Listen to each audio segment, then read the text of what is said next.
Hey guys, welcome to another class. In the English language, there are so many phrases that we overuse. Like, I don't like it. Oh, it's amazing. Oh, it's interesting. I don't know. Nice to meet you. These phrases are perfectly okay to use, but sometimes we want to make our speech more diversified. We want to speak with different phrases. We want to use other words. Today we're going to have a longer class where we're going to talk about those phrases that are widely overused, and we're going to talk about alternatives that you can use to make your English more diverse. Just compare these two phrases. I don't like it versus it drives me crazy. There is so much more emotion in the second option. So let's dig deeper into this class.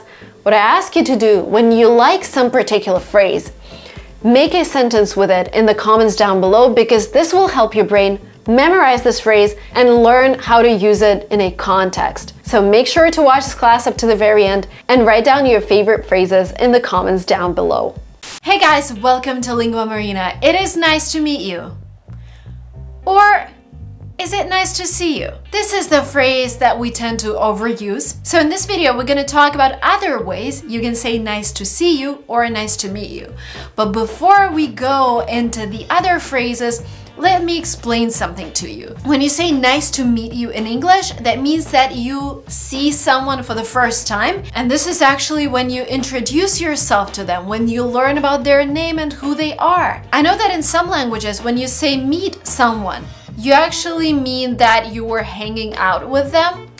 In English, you need to say meet for dinner or meet for lunch. Do you want to meet for lunch? In case you want to say that you want to hang out with this person. Because if you say I want to meet you, this would mean that you would like to meet that person for the first time. So be really careful. I would like to meet you there. I would like to meet you for lunch. I would like to meet you for dinner, for coffee. That implies that you know a person and you want to hang out.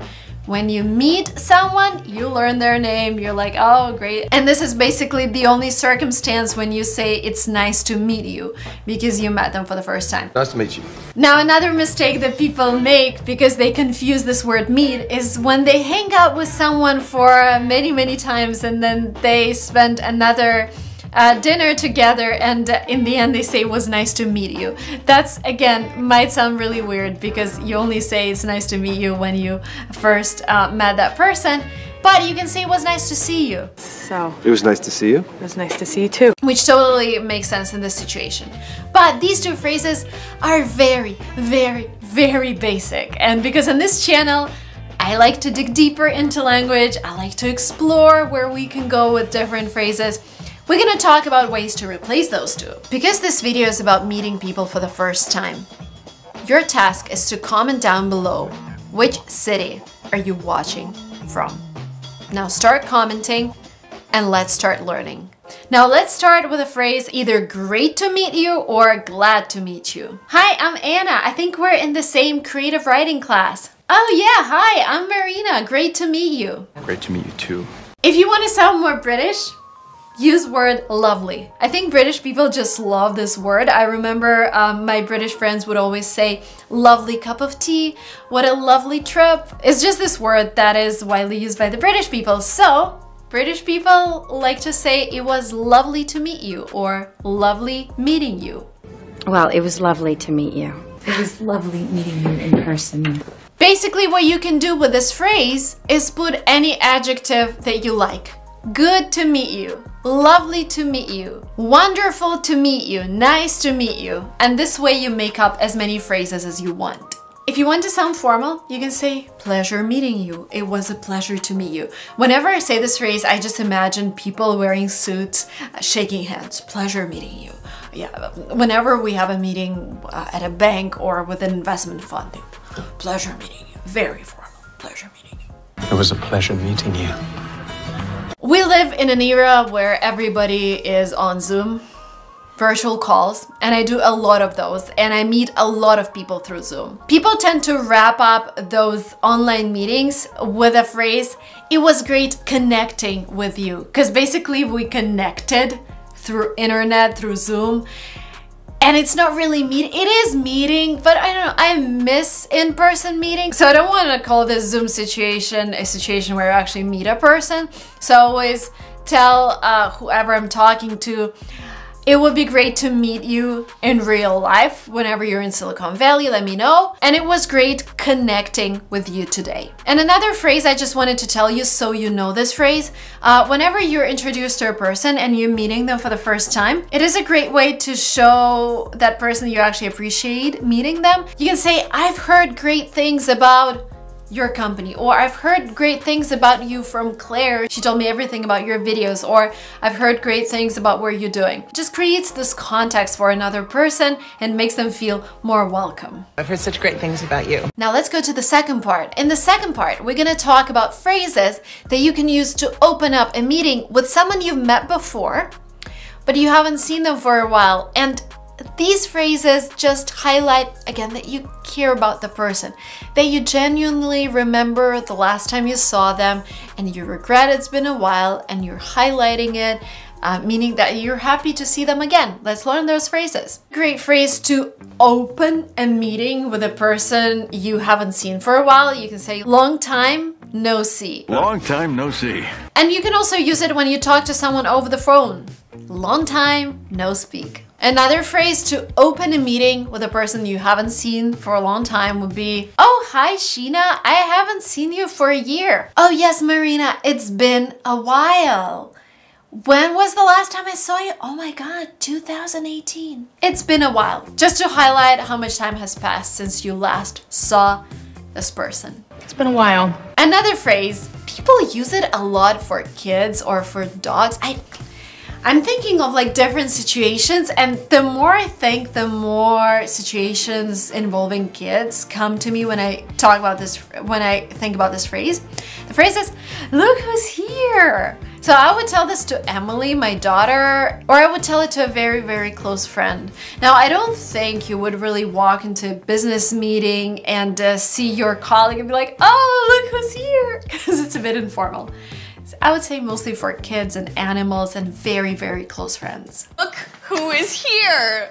I haven't seen you for ages is another phrase. And by the way, these phrases are great conversation openers. So whenever you're greeted by a person who says, it's good to see you, and you're like, oh yeah, it's been a while. This is like the way you respond to the phrase, it's great to see you, or it's the way that you start this conversation about how happy you are to see them. So this phrase would normally come second or third in your conversation. Oh, hey, Lucy, how are you? It's been a while. Yay, how are you doing? Haven't seen you for ages. Something like that. You know, just again, letting the other person know how happy you are to see them. Okay, I'm gonna wrap up with a really weird phrase. I haven't really seen it a lot, but it definitely exists, and I just want you to know all the weird phrases as well, just because sometimes you hear them in a movie and you're like, what the heck just happened? I've never learned that phrase. So here you go. Look what the cat dragged in. Now let's look about where this phrase is coming from. What did the cats drag into the house? Dead mice, dead birds, dead animals. So be very careful with this phrase. Be very careful when you use it, only with close friends. I wouldn't really use it. I would just remember it, know that it's there. So whenever somebody says it, you know that they're actually happy about seeing you. But basically the phrase is used, look what the cat dragged in. Good to see you too. So basically it implies that somebody came to the room unexpectedly and you are highlighting this fact.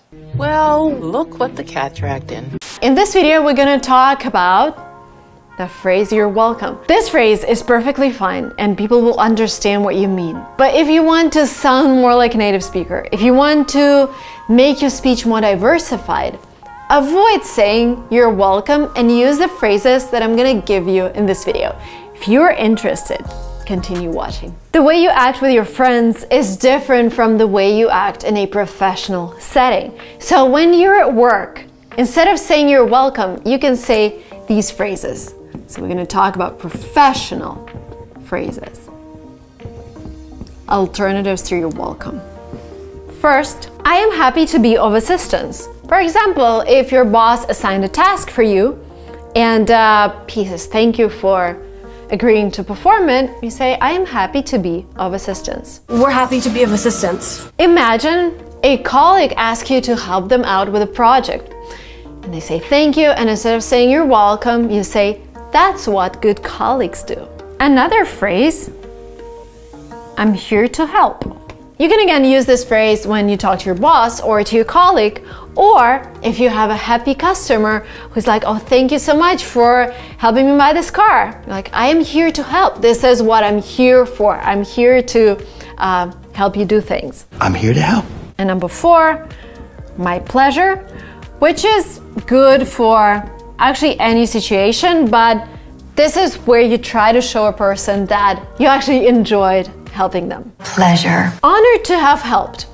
This phrase is used in a situation where somebody asks you to do something that you're not required to do. For example, your colleague has to go and pick up their kid from daycare, and they ask you to take their coat for them. And maybe you really wanted to work with that colleague, or maybe you wanted to help them a lot. So instead of saying you're welcome, you actually emphasize that this is something you really wanted to do and you're glad that this opportunity came along. So you say, honored to have helped. This was an honor for you. Let me know if I can help you in the future. This again shows that you're willing to go an extra step. So you're not just happy that you performed this task, you will be happy in the future if you would have an opportunity to help this person again. And the last but not the least, I'm running out of space. I'm gonna remove this. Number 7 would be, you would have done the same in my shoes. In my shoes is an idiom.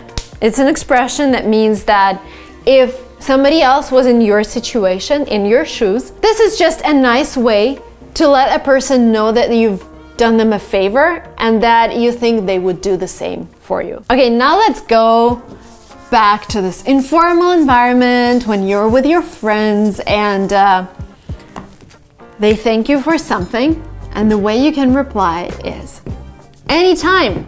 This is super informal, but again, shows that you're willing to help them whenever they want, anytime. Anytime. No need at all. This is again a replacement for you're welcome, means that no need to thank me at all because it was probably a pleasure for you or you just enjoy doing it. So no need at all. No need at all. Number 3, it was nothing. Like for example, I'm at home and I need someone to help me with hanging this whiteboard on the wall. So I call my neighbor, they come over, they help me. I'm like, well, thank you so much for taking your time and helping me hang this on the wall. And my neighbor says, it was nothing. Oh, don't worry. Like, it was super easy for me. I was happy to help. It was nothing. It was nothing. Don't worry about it. I would use this phrase when my friend paid for me and I go like, oh, let me Venmo you whatever you just paid. And Venmo is this app that we use in the US to send money to our friends. Let me Venmo you 15 bucks. And the friend replies, don't worry about it. Like it's an alternative to you're welcome, but it also means that no need for monetary thanks, no need to return money, or there is no need in giving me something. I did it for free. Don't worry about it. Don't worry about it. Another similar phrase, don't mention it. Again, I'm just thinking of a situation where I paid for my friend and he tells me, oh, let me give you 50 bucks back. I'll be like, don't even mention it. No, no, no, it was a gift. Like, you're welcome. Don't mention it. But again, you don't normally use it in a, well, you could use it in a work situation, but I just see how I use it with my close friends or with my family. Don't mention it. I know you do the same for me. It's again a situation where you understand that you have such a precious relationship with someone and there is just no other way or no other situation in which you wouldn't have helped because you're in this relationship where they would do the same for you. And you say, I know you do the same for me. You do the same for me. And the last but not the least, very often used, happy to help. That's it. You were happy to help. Happy to help. Let's talk about texting. When we text people, we tend to shorten everything down. So something I see a lot in American messages, NP, no problem. This is an acronym. So they would just text you back with NP, which again means you're welcome. No problem. Anytime. Anytime. Always, like when we're texting, we're looking for shorter phrases or just sure, of course. And it's not like they're being impolite, it's just you're trying to save space. Another thing is say sure thing. Sure thing. And last but not least, no worries. No worries is probably my favorite. No worries. Remember these. This is mostly for texting. Again, you can say these, but if you're texting, this will be the most convenient phrases. Okay, couple more situations. So for example, you give a gift, somebody says thank you. How do you reply? I hope you enjoy it. Like for example, if you gave, I don't know, maybe like a ticket to a theater or a ticket to a movie theater or maybe like an outfit. Like, I hope you enjoy it. I am glad you liked it. Of course, you use this phrase when somebody actually tells you that they liked something. Oh my God, those earrings are great. Thank you so much for giving them to me. I'm glad you liked them. Glad you liked it. You deserve it. This is probably, I would use it when a gift is kind of expensive. Like you gave someone a new laptop and they're like, oh, you shouldn't have. Remember, we learned this. Instead of saying thank you, you can say, oh, you shouldn't have. You're like, no, no, no, you deserve it. You deserve it. And again, in America, you don't really give expensive gifts to your friends because that means that they owe you something. You know what I mean? Like if you give somebody $1,000 or whatever gift, they might feel obliged to give you something in return and they're not in the capacity to spend $1,000 in a gift. So in the US, when you go to a birthday party, it is very common that nobody brings any gifts, or maybe they just bring flowers or balloons. And this is a cultural thing. At first I thought, wow, how lazy they are to not give gifts to somebody for their birthday. But then I realized it is just to not make other people uncomfortable. Because if somebody comes to your birthday party and brings you like $1,000 gift, then you think, oh my God, when they invite me to their birthday party, I am kind of obliged to buy something for $1,000. So when you think you want to give someone like a very expensive gift, probably should be someone from your family, someone who wouldn't feel like, oh my God, now I owe them something. So I would like, if I were to give somebody a laptop, I would either give it to one of my best performing, I don't know, teammates, or if I'm a manager, so they don't feel that they have to give something to me, or my close family, or somebody who like really, really helped me. And then if they're like, oh, no, no, no, I won't be able to accept this gift, I'll be like, no, no, you deserve it. But again, remember, it can be a bit too much when you give expensive gifts to your friends in the US. It made me think of you. You know, sometimes we give gifts just because we want. And like sometimes I would come to my friend and I will give them something, I don't know, something small, like a photo frame, and they'll be like, oh, you should have, or thank you so much. And I'll be like, it made me think of you. I was just walking in the store and I saw this and it made me think of you, and I just decided to get it for you. So this is for like gifts that are random, not for like Christmas. Well, you can still use it for Christmas or birthday, but I'm just thinking, you know, when you thought of someone accidentally and you just decide to give them a gift, this is beautiful. Okay, last but not the least, we're gonna talk about funny ways to say you're welcome. Funny ways. You'll get my bill in the morning. You know how it works in the US? When you work with someone, like your CPA, you jump on a call, you have fun, or you invite them for a coffee, or with your lawyer, and then at the end of the month you get a bill and they billed you for that hour. This is the way it works with service industry in the US, you get a bill later. So, for example, my friend came over, helped me with cleaning my apartment. I'll be like, thank you so much. And he like, don't thank me, you'll get my bill in the morning. Haha, this is a joke. Of course, they wouldn't send me a bill, but this is because the service industry work in this way that people help you first and then they send you a bill. And you thought they were helping you for free and you're like, oops. Welcome to the US. You say, oh, stop it, you. Again, this is very informal. When your friend is thanking you and you don't feel that they have to thank you because you would just do it anyway, so I'll stop it. Don't make a fuss about it. It's okay. Nothing. And the last, but not the least, I'll count on your vote in the next election. This basically means that you will count on your friend in case you need some help. But this is just a funny way of saying it. If you run for president, then they will have to vote for you. Yeah, this just means that you kind of expect reciprocity from your friend. Guys, I just wanted to let you know while you're watching this class that we have a workbook where we have all of the important information for you to continue learning English every single day with different exercises. From listening tasks where you listen to a song and filling the gaps, to learning tenses, to learning new vocabulary, to creating cards. So if you're interested, check out the link down below. Today we're gonna talk about a word that I love using all the time, and the word sounds like very. By the way, first of all, let's pronounce it together. It's not very. I know very is another word. And there are two sounds in the English language, v and w. They're very similar. In the word very, we kind of touch our lip, a lower lip, with our upper teeth. So let's try together. Very. So now that you've learned how to pronounce the word very correctly, we're gonna actually try and get rid of it in our speech. Not like completely rid of it. It's okay to say very beautiful. It's okay to say very interesting. But the thing is, yes, we use this word to intensify whatever we're talking about, but sometimes we use it too often, and I use it too often. I do this all the time, and whenever I'm making such videos for you guys, I'm also telling myself, Marina, next time you're very excited, say something else. Don't say very excited. Don't say I like this movie very much. So today, we're gonna go through 15 expressions that include very, like very beautiful, very tired, very sad, etc.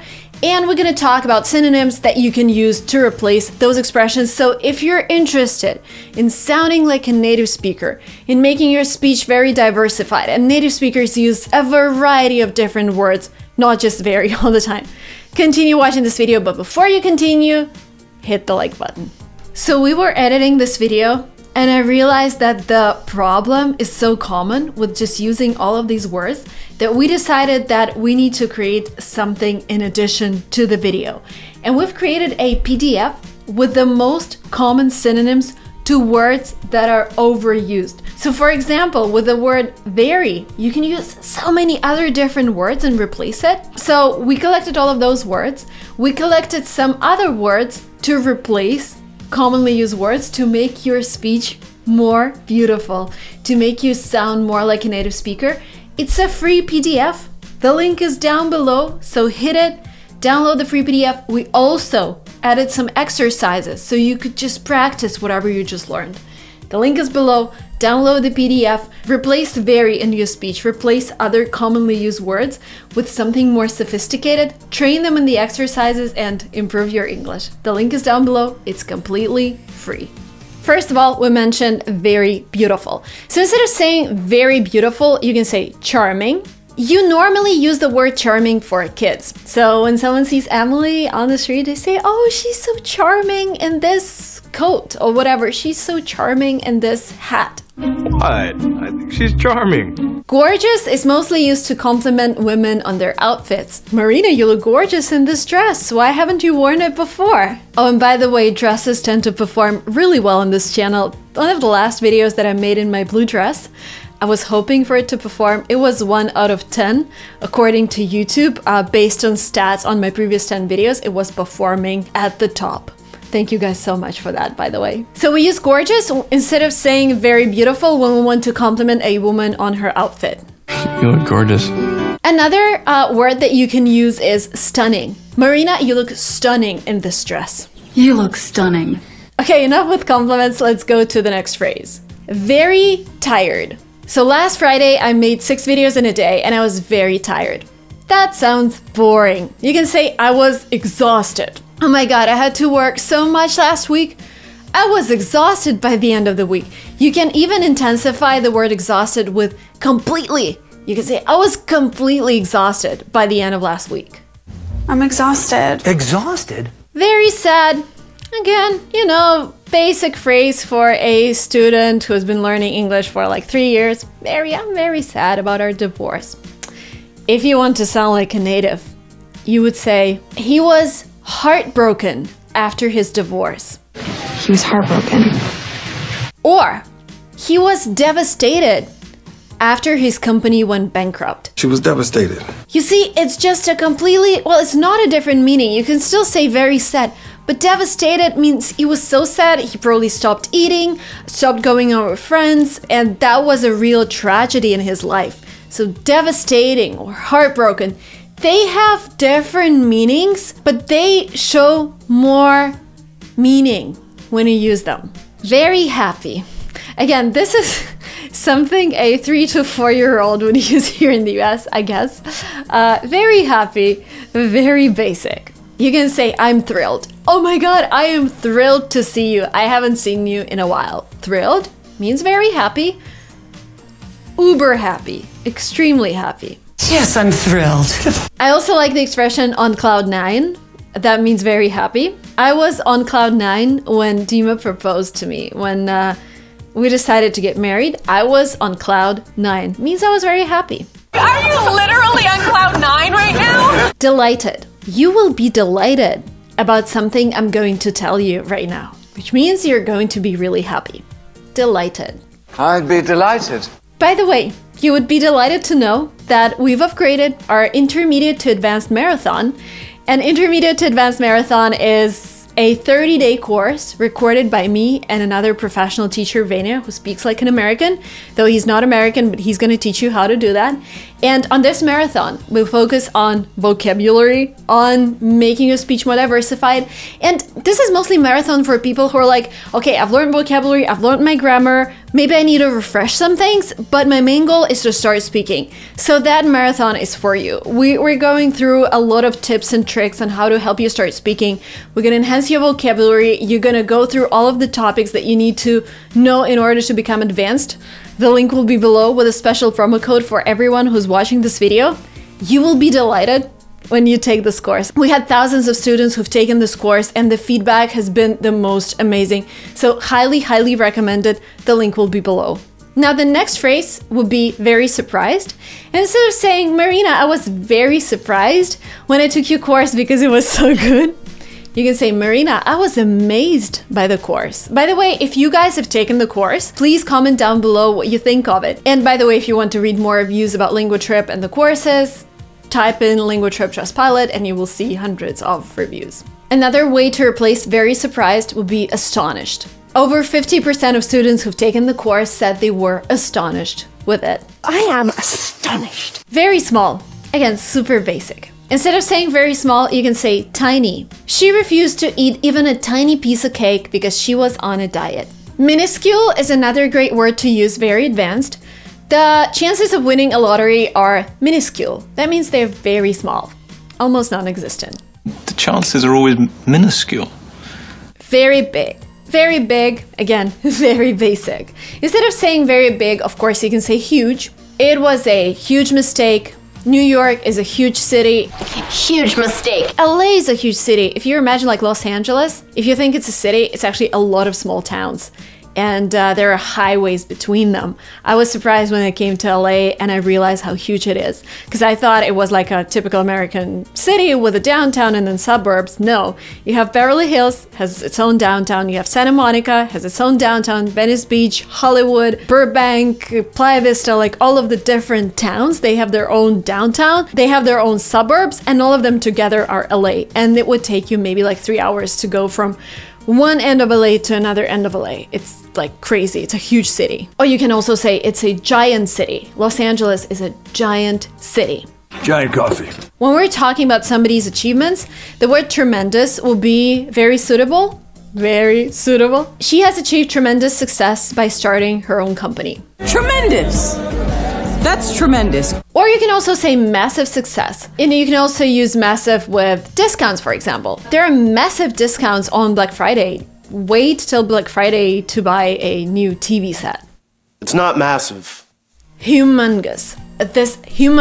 This is a super advanced word. Humongous, again, means very big. A great example would be the prices for real estate in Silicon Valley, where I live, are humongous. Like, it's crazy. You won't be able to get a decent place for less than $1 million. This is how expensive it is here. That is a humongous shrimp. Very bad. Instead of saying very bad, you can say horrible. That's horrible news. That's horrible. Terrible. It looks like he's having a terrible day. That was a terrible day. Horrendous. Horrendous. This is like super bad, very bad, extremely bad. There was a horrendous accident down the street. That means, you know, something really bad happened. Sounds horrendous. Awful. Someone tells you, I just got fired, and you can say, oh my god, that is awful. I'm so sorry for you. This is awful. Very difficult. Can you imagine, like, when we're talking to people, we use very so many times, and there are so many other amazing synonyms that we can use to make our speech diversified. So I'm just hoping you're writing things down. Very difficult, you can say challenging. Learning English is very difficult. Learning English is challenging. And I like the word challenging because with very difficult, I think it's like you're giving up. It's very difficult, I don't like it. With the word challenging, you're like, it's challenging and I like it. It's another experience, another challenging my life. I'm learning English. Challenging. Or you can also say demanding. Again, like for example, you as a parent, you might say she's a very difficult child, but it's not like you're struggling. You just understand that your child is special and you can say, my child is very demanding. She needs a lot of attention. She's at that age when she wants to be around mommy and daddy, so she's really demanding of her time. She really needs attention. Because you won't say very difficult, but people understand that it's difficult for you. But at the same time, you're not saying very difficult. So you see, it's not just about replacing the word. It's about giving some context by just using a synonym. Demanding. Very simple. Again, very simple, sounds very basic. You can say straightforward. This is a straightforward task. Nothing to think of. It's very straightforward. Or you can use a piece of cake. Remember, that's an idiom. I hope you've been watching me for a while. By the way, guys, comment down below how long have you been watching this channel? Like, I'm curious to know, because I think with anything, people come and go all the time. But I wonder, like, who stayed here the longest? Like, when did you start watching this channel and how long have you been doing it? Comment down below. That's very interesting. Nobody says that learning English is a piece of cake. Nobody says it's easy, but it's very rewarding. Once you master it, there's the whole new world. Courses in English, education, travel, work. Very smart. Remember, smart in British is beautiful. Like, you look smart. That means you look beautiful. In the US, we use smart for clever. So teaching, I'm speaking American English. I remember British English, but I try to use American. So instead of saying smart, you can say witty. Your daughter is really witty. You're so witty. You can say brilliant. Collins brothers are brilliant entrepreneurs. They started a company called Stripe, which is a payment processor. Brilliant. Or intelligent. Your brother is a very intelligent man. He has graduated from Harvard University. You're an intelligent man. Instead of saying very important, you can say crucial. Money is a crucial part of our lives. Because it matters, right? It's a crucial moment. Essential. It is essential to start investing as soon as possible, to take advantage of the compound interest, and to retire in safety. Are they essential? Vital is very close to like super important. Having regular checkups is vital, because otherwise you can miss a serious disease. But it is vital. Instead of saying very interesting, you can say fascinating. I found this TV show extremely fascinating. By the way, if you're looking for movie recommendations, I would highly recommend Netflix's I Care a Lot. This is like one of the best movies I've watched in the past few years. Fascinating. Or captivating. This Netflix movie is captivating. I love captivating things. Very hungry. I always say I'm starving. Oh my god, guys, I'm starving. Let's go and have some food. Because I'm pregnant. I'm starving all the time. I'm starving. She's starving. Famished is like extremely hungry. I am famished. I could eat a horse. Come on, I'm famished. By the way, I could eat a horse is also an idiom. It means you can just eat a lot. Doesn't mean you will be eating a horse. Ravenous is also something that relates to being very hungry. I was ravenous on Friday after filming all the videos. I'm not ravenous. And the last but not the least, very angry. Instead of saying very angry, you can say, I am furious. Oh my god, I'm furious about him not coming to my birthday party. I was expecting him. I'm furious. Or you can say mad. Are you still mad at me because I didn't come to your birthday party? Today, we're gonna talk about replacing a phrase, for example, in your vocabulary, because this is another phrase that we use all the time. For example. I remember I heard for instance for the first time when I was back at school, and I was like, well, for instance doesn't sound very natural just because I heard it for the first time. And then I just started to realize that people use it more and more often than I expected. So the first phrase that you can use to replace for example is for instance. Basically has absolutely the same meaning as for example. An example of using for instance: my friend loves to eat chocolate. For instance, he ate 2 chocolate bars today. For instance. E.g. exempli gratia, whatever. This is Latin. I don't know Latin. But this e.g., this contraction is used in written English. So whenever you encounter a text and it says e.g., you just read for example, or you can also say e.g. People just say e.g. But if you want to be 100% correct, or if you want to sound smoother, because e.g. does sound a little like, I don't know, it sounds like it's written. So whenever you're reading a text, you see e.g., that means for example. Such as, this phrase is also used to replace for example, but it has some specific meaning. So basically, such as normally introduces a list of things. Let me give you an example. This summer, I would like to visit some European countries such as France, Italy, and Monaco. So if you have more than one object after such as, you need to separate such as from the rest of a sentence by a comma. So you will have, I want to visit some European countries this summer, comma, such as France, comma, Italy, comma, and Monaco. But if you have only one example, then there is no need to put a comma there. I want to visit some European countries this summer, such as France. That's it, no comma needed. Such as class reunion. To give you an idea, we use this phrase to introduce a case or example. You can use this phrase during a presentation because it's kind of like you're a speaker, you're actually presenting. It just implies that. So for example, you're introducing a topic of protecting animals and you say, we need to start protecting wild animals to prevent their extinction. To give you an idea, only 3,900 tigers and 1,860 giant pandas remain in the wild. So to give you an idea is like this presentation where you introduce examples of what you just said. Imagine is another phrase that is used to replace for example. So in this case, when you use imagine, you want the person to feel what you're talking about. I love working from home. Imagine spending morning, afternoon, and evening with your baby without having to commute, and then having those 2 or 3 quiet hours in the office, again, without having to commute. Of course, if you have a home office. This imagine just makes the situation more relatable. Imagine. A very similar phrase to imagine in terms of what it means is the phrase picture this. Americans use it a lot. So, for example, for instance, you need to know how to perform a CPR. Picture this. Somebody loses consciousness and you don't know what to do. Like this picture this makes a person actually think about the situation when somebody faints in front of them and they don't know what to do. So CPR is like this heart massage and when you help a person breathe. We did this course. I took like a class before having my first kid. Just a useful skill. I would suggest you guys watch some videos just in case. You know, it never hurts to know that. It's not a very sophisticated technique, but it is something that can save lives. So go ahead and watch some CPR classes. Another way to work on your English, by the way. Picture this. Say that. Say that is also used to illustrate a hypothetical situation. It is important to have a first aid kit in your car. Say that you're away from home, something happens, and you don't have anything to help you in an emergency. To name a few, this phrase suggests that you have a lot of examples. Let me give you an example.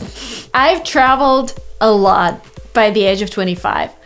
I went to Brazil, United States, Ukraine, Russia, Italy, France, Azerbaijan, Kazakhstan, to name a few. So to name a few, that means, you know, you have a list that would continue longer. And also, one thing to remember, to name a few would normally be at the end of the sentence, separated by the comma. To name a few.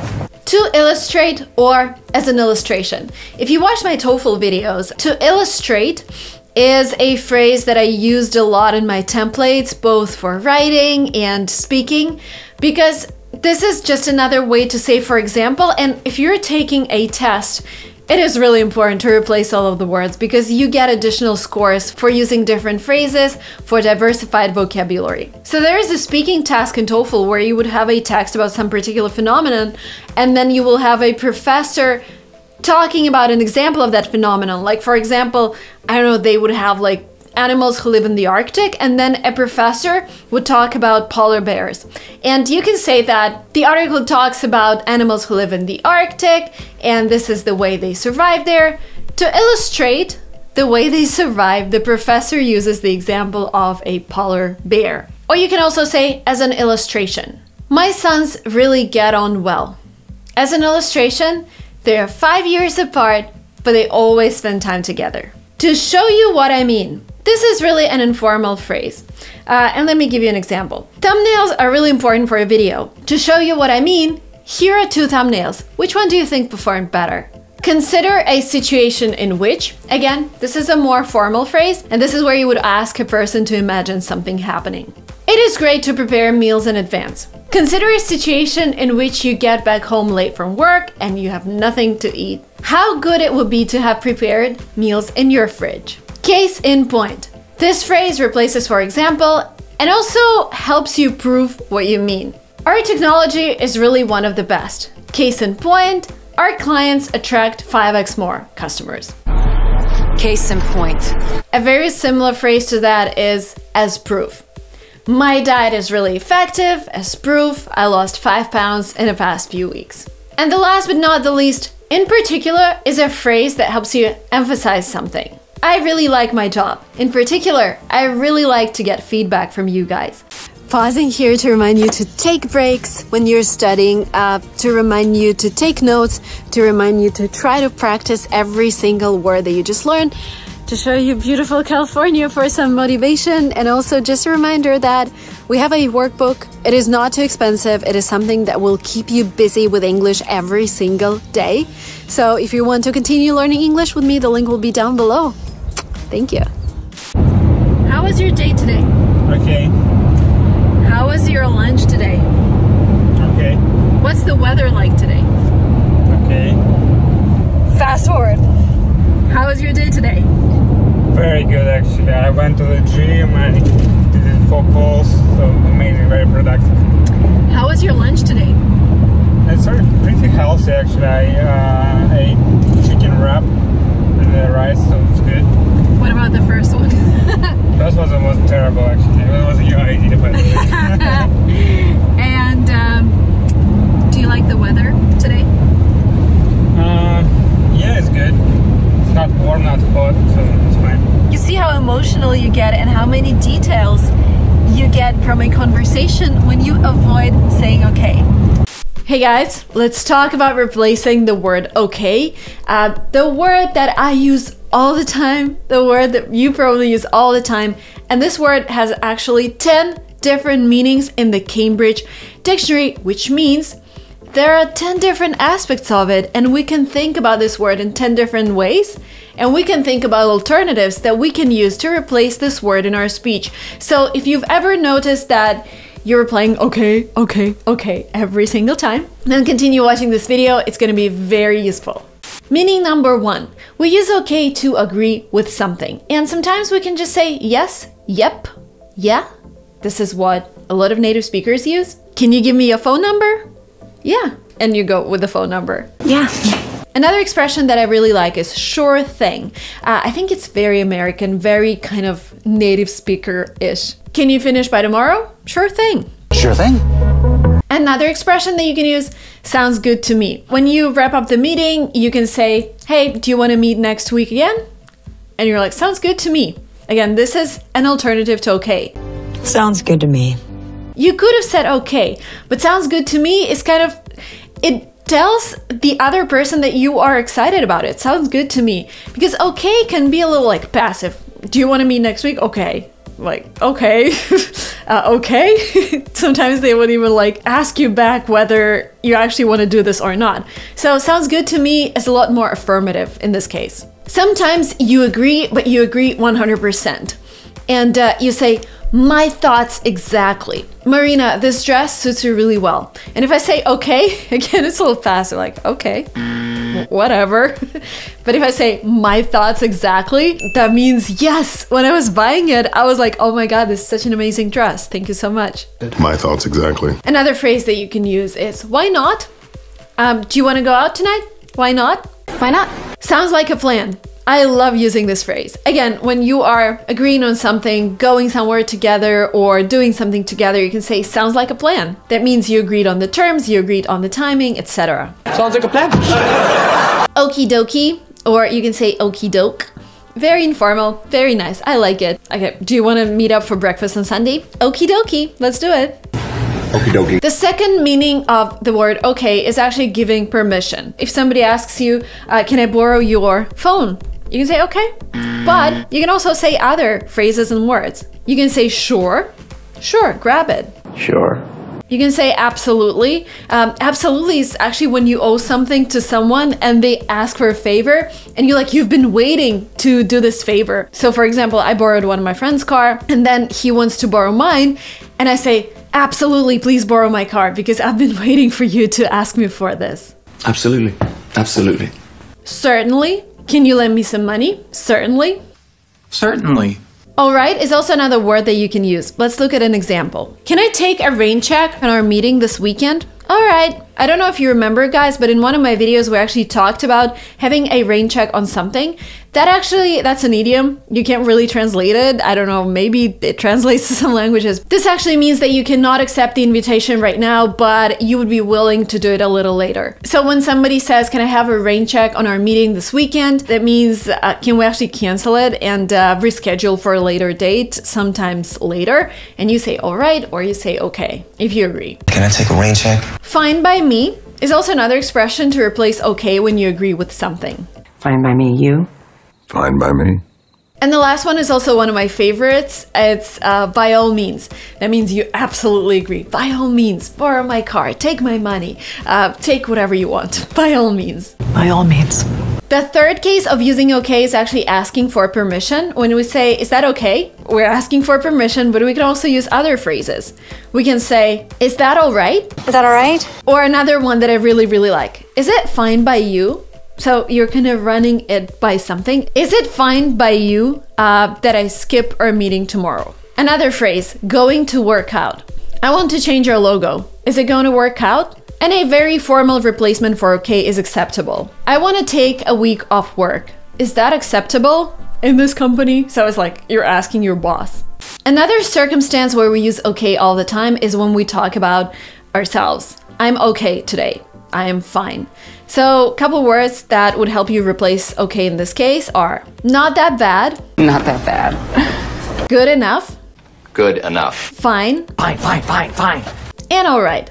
All right. So all of them are pretty basic and easy to remember. Another interesting usage of the word okay is actually changing the subject. So an example would be when you start a phrase with the word okay and then you introduce something else. Like, for example, you were talking about starting a company and you're talking to your friend and your friend is like, okay, here's what you need to start a company. Because before that, you actually decided that you're going to start a company. So with this okay, you are introducing a new topic in the conversation. You're introducing like a new paragraph in the conversation. The word okay in this case can be replaced by now. Now, let's talk about our plans for the weekend. Now, let's talk about your father.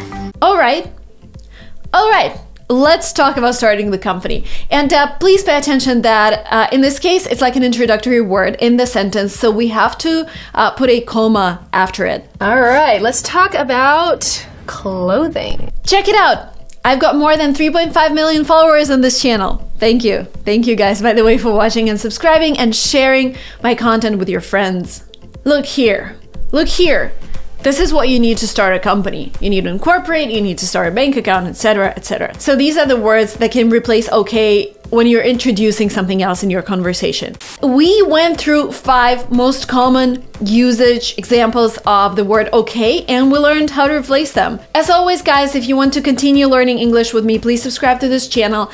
Please download my workbook, English Language Workbook, 180 pages of useful content for English learners, including tables on tenses, grammar exercises, cards that you can cut out and use to memorize words, different listening exercises. So this is something that will be useful for any language learner who's watching my videos. The link will be down below. Thank you so much, guys, for watching this video up to the very end, and I hope to see you very soon in my next videos. I release them weekly, so see you in the next class. Meanwhile, please practice English by watching movies, by watching other English-speaking YouTubers, and by talking to yourself in English. Today we're going to talk about the 22nd most used word in English, and as you might have guessed, this word is but. We use but all the time, when we speak, when we write. However, if you find yourself using but too often, you might want to watch this video up to the very end, because I'm going to provide you with some alternatives. And what you've noticed already is that I could have said but if you find yourself using the word but very often. I used however, and however is one of the ways to replace the word but and sound more like a native speaker and sound more beautiful in English. So let's start. But before we start, make sure that you subscribe to this channel and like this video, because you know what my goal is? There are so many channels here on YouTube teaching English, and if you compare by the number of subscribers, I'm number 6. I want to be top 3. Help me to get into top 3. I think we have all chances with you guys. So if you subscribe to this channel and share it with your friends, this would really, really help me accomplish my internal goal. The word but is one of the coordinating conjunctions in the English language. The other ones that you might know are and, or, so, for, nor, and yet. But is used to contrast 2 parts of a sentence that are different in some way. So let me go straight to an example. I liked the dinner, but I didn't like the dessert. So we're contrasting. In the first part of the sentence, you're saying you enjoyed dinner, but in the second part, you're contrasting it with the fact that you didn't like the dessert. So the first way to replace but is to use the word yet. And yet is another coordinator that we talked about already. I liked the dinner, yet I didn't like the dessert. Yet. And because they're both coordinating conjunctions, you don't really have to change anything about the sentence. You just replace but with yet, and here you go. You already sound more interesting. Although, though, even though. Another way to replace but. Let's stick to our example to make it easier. I liked the dinner, although I didn't like the dessert. I liked the dinner, though I didn't like the dessert. I liked the dinner, even though I didn't like the dessert. So in this example, we just put all the words in the middle of the sentence, nothing changed, easy peasy. But, however, there is something else we can do. We can put those words at the beginning of the sentence. Now let's look at how our examples change. Although I liked the dinner, I didn't like the dessert. Though I liked the dinner, I didn't like the dessert. Even though I liked the dinner, I didn't like the dessert. Although. I like although. Except for. In order to use except for in our example, we actually need to get rid of the subject and the verb in the second part. And we will end up with a sentence, I liked the dinner except for the dessert. So we basically removed I didn't like from the second sentence. Except for. Besides. Again, same meaning as but if you decide to use besides, you need to change the sentence that you're using. Besides the dessert, I really liked the dinner. So the same thing happened. We had to remove the subject and the verb in the second part, in the contradictory part of our sentence. Besides. Apart from. Apart from is used in the same way as besides. Apart from the dessert, I liked the dinner. Apart from. Despite. Yes, you can use it as replacement for but again, you have to change your sentence a little bit. Let's look at the example. Despite liking the dinner, I didn't like the dessert. So with despite, we actually change the first part of the sentence and we remove I and we again remove the subject. Despite recent events. However, We use however to show that something we're saying now contrasts with something we've said before, and you can't really use it, well, you can, but ideally you use it in a separate sentence. I really like the dinner, however, I didn't like the dessert. So you can either use semicolon, because semicolon kind of tells you that these are actually two separate thoughts. So you can do that, or you can just create two separate sentences from whatever you had. I like the dinner. The next sentence, however, I didn't like the dessert. And make sure you put a comma after however. Yes, you can use however in the middle of the sentence, but still you would need to separate your initial example. So let's look at it. I like the dinner. Then we start the second sentence, but we don't start with however. We can put however in the middle. I didn't, however, like the dessert. But again, don't forget that you need a comma before however and after however. And if you have questions about where to put commas, I have a whole video about commas. I think it's the most comprehensive video about commas I've ever seen. The link is down below. However, in contrast is the next way to replace but in your speech. It is used the same way as however, but it's just more formal. I liked the dinner. In contrast, I didn't like the dessert. And you might be wondering, Marina, there are so many examples. How am I supposed to use them in my speech all the time? You don't have to use them in your speech all the time. If I were you, I would definitely memorize these examples, and I would use all the alternatives when you write essays, when you write emails, because when I write something and then I look at it, I just see one word repeat itself many, many times. But, I, very, very, very. So I would just look at the text once again and try to replace the words that I've used too many times. Okay, we have a couple more options left. Another way to replace but is to use the word nevertheless. It is used in the same way as however and in contrast. I liked the dinner, nevertheless, I didn't like the dessert. Nevertheless, on the other hand, is used in the same meaning as but please remember that when you use on the other hand, that means that previously you should have used on the one hand. Let's look at the example to make it clear. On the one hand, I liked our dinner today. On the other hand, I think that the dessert was disgusting. Disgusting means very bad, not very tasty, but it's a strong word. So if you're using this word, make sure nobody gets offended, because I would be really offended if I cook dessert and somebody tells me it's disgusting. Okay, homework. Replace the word but in the sentences that I'm gonna give you. The weather wasn't good, but I enjoyed my trip to the lake. My friend doesn't usually read books, but he read Harry Potter. I like your outfit, but I don't like your shoes. Please note that you shouldn't really say this to anyone. I mean the last sentence. Hey guys, welcome to my channel. Today we're gonna talk about a phrase, happy birthday, which is super basic, and you're like, Marina, happy birthday, what else can we learn here? But the thing is, when I got my first English speaking friend and she had a birthday and I said happy birthday, I was actually really confused on what do I say next. Like, do I say I wish you a prosperous life?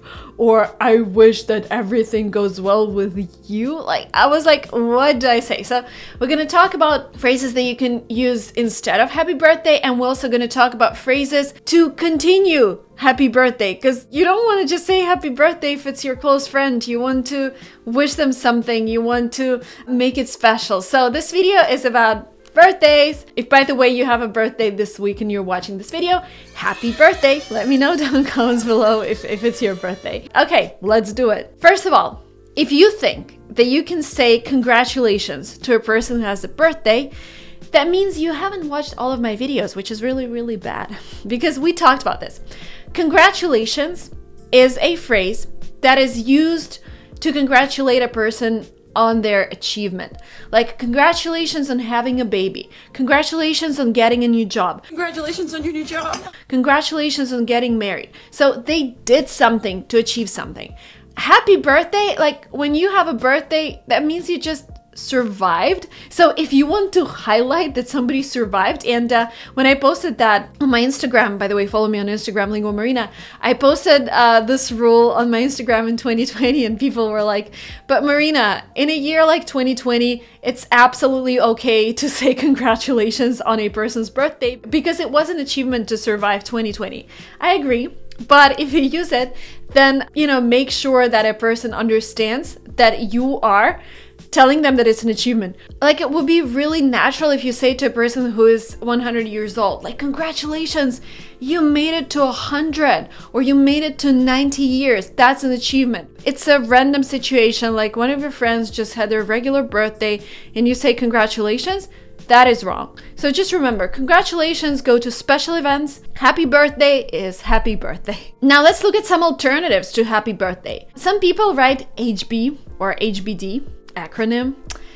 I don't know. I wouldn't really do that. Like, don't you have time to write the whole thing on a person's birthday? So just in case you see HB, HBD, that means happy birthday, but I don't know, like, take your effort and write the whole thing. Happy birthday, not so hard. You can also replace happy birthday with happy plus a person's age, but just make sure that people aren't afraid of their age, because some people don't like to share it, like, I don't know, women or men sometimes don't like to share their age.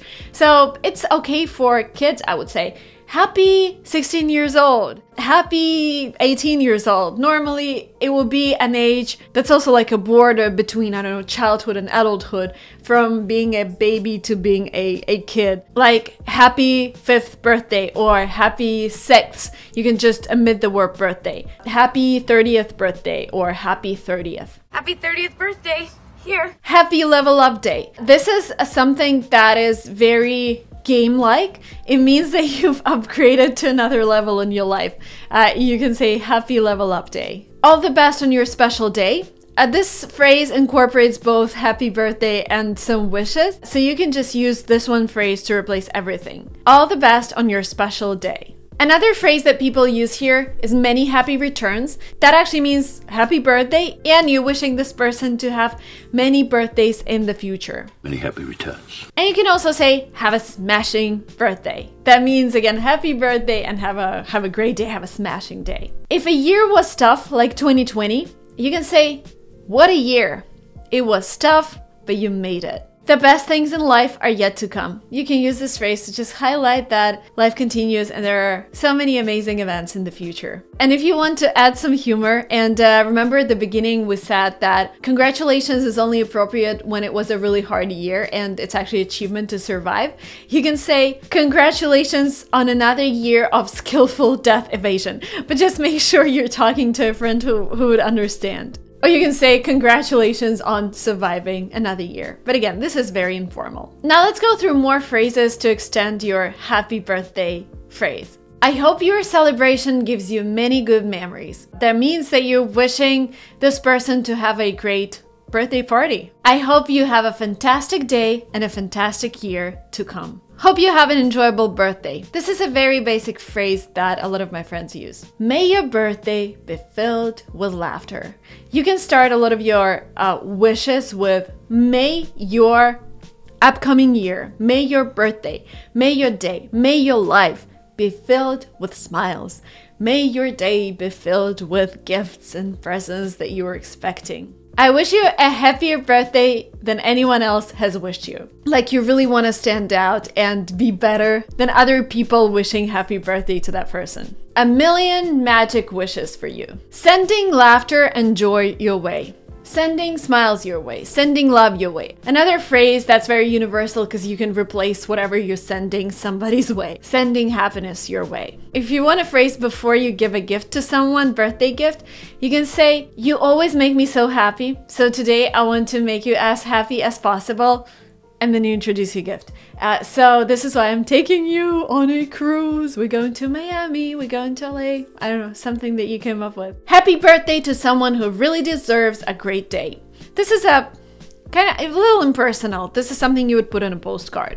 wishing you a happy birthday and hoping that you get everything you wished for. Again, this hoping, I hope you have a great day, hoping you get everything, hoping you enjoy the next year of your life. This is another way to introduce what you're actually wishing to that person. May your day be as awesome as you are. And the last but not the least, may all your wishes come true. Very basic, but very, very nice phrase. Today we're gonna talk about a phrase, oh my God.